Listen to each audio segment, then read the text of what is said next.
Kalau sebelumnya kita udah pernah bahas Persona Orpheus dan seluruh evolusinya, kali ini kita akan ke salah satu persona yang paling ikonik di seluruh franchise Persona, Izanagi.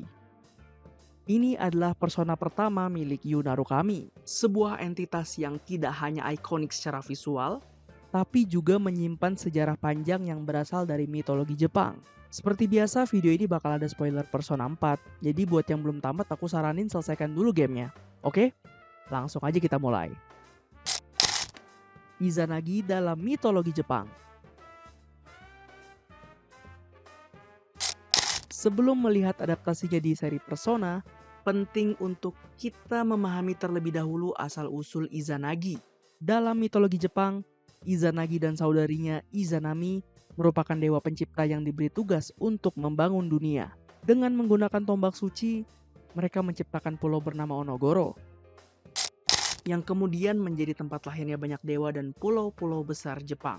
Namun sebuah tragedi terjadi ketika Izanagi meninggal saat melahirkan dewa api, Kagutsuchi. Dalam kesedihan yang mendalam, Izanagi membunuh Kagutsuchi. Dari peristiwa tersebut, lahir pula dewa-dewa baru.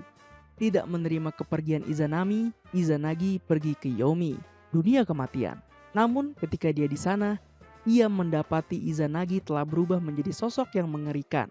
Izanagi melarikan diri, dan Izanami pun mengutuknya. Sesampainya kembali ke dunia, Izanagi menjalani ritual penyucian. Dan dari proses itu lahirlah 3 dewa besar, Amaterasu, Tsukuyomi, dan Susanoo. Kisah inilah yang menjadi dasar simbolis persona Izanagi dalam game, kisah penciptaan, kehilangan, dan pembaruan diri. Izanagi dalam Persona 4.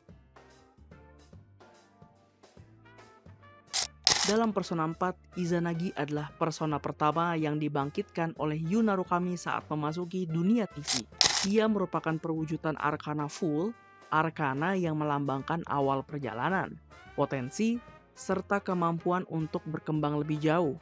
Digambarkan dia membawa tombak seperti versi mitologinya, ditambah setelan rapi yang terinspirasi dari seragam Yasogami.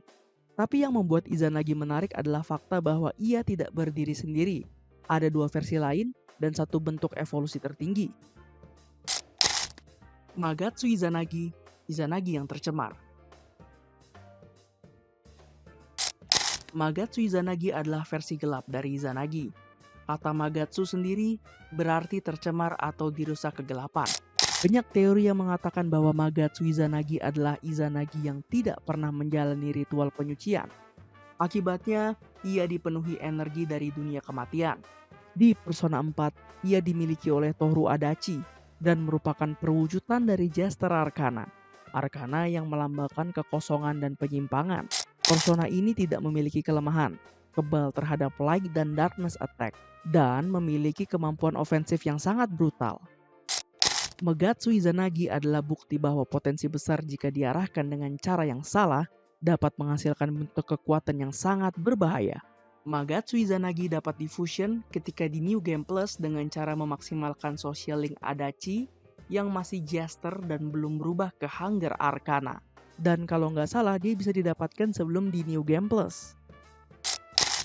Izanagi no Okami, penyempurnaan terakhir.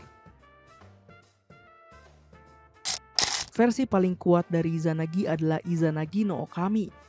Muncul secara otomatis ketika pemain mendapatkan true ending. Ia merupakan perwujudan Arcana The World, menjadi simbol pencapaian Yu dalam menemukan kebenaran yang sebenarnya selama penyelidikan kasus di Inaba. Izanagi yang tidak pernah terlahir. Di awal tadi aku bilang, harusnya ada 3 Izanagi. Yu Narukami punya Izanagi, Tohru Adachi punya Magatsu Izanagi, dan 1 lagi harusnya, yaitu Izanagi milik Taro Namatame. Kenapa ketiganya memiliki benih Izanagi? Izanami berperan penting di balik hal ini, karena Izanami lah yang memberikan potensi kekuatan Izanagi kepada Yu, Adachi, dan Namatame. Izanagi milik Yu menggambarkan harapan, Adachi menggambarkan kekosongan, dan Namatame yang menggambarkan keputusasaan. Hanya Yu Narukami yang mampu membangkitkan persona secara sempurna. Adachi gagal dan menciptakan distorsi yang mengubahnya menjadi Magatsu Izanagi. Sementara Namatame, personanya tidak pernah lahir karena jiwanya terlalu diliputi rasa bersalah dan putus asa. Konsep ini sebenarnya sangat dalam, dan kita bisa bahas ini di video yang terpisah, terutama soal bagaimana wild card berbentuk dan cara kerjanya. Melalui Izanagi, Persona 4 menggabungkan mitologi kuno, modern psychology, dan narasi karakter dalam satu rangkaian evolusi yang kuat dan bermakna. Jadi itulah pembahasan kali ini. Aku harap kalian suka dengan diskusi kita. Kalian bisa like videonya. Kalian juga bisa ajukan pendapat atau sanggahan mengenai diskusi kita secara sehat di kolom komentar. Dan jika kalian ingin request pembahasan lainnya, kalian bisa tulis di bawah. Mana tahu akan jadi ide untukku ke depannya. Dan jangan lupa untuk klik subscribe-nya untuk konten persona lainnya. Akhir kata, see you on the next video.